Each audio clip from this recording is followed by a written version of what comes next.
ready na. Gawa ko ng sumang kamote.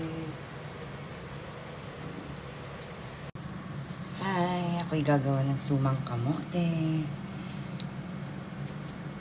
Wait lang.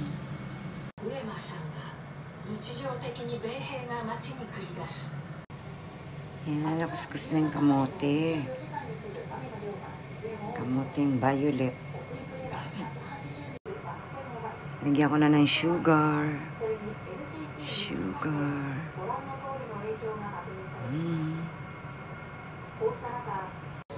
Yan, nahalo ko ng asukal. Gata naman.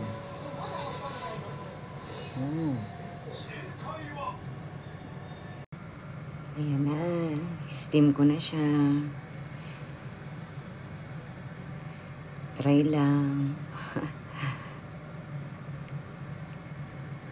Tikman natin ang lasa. Pagkatapos ma-steam. Oh, success! Yummy siya, besh.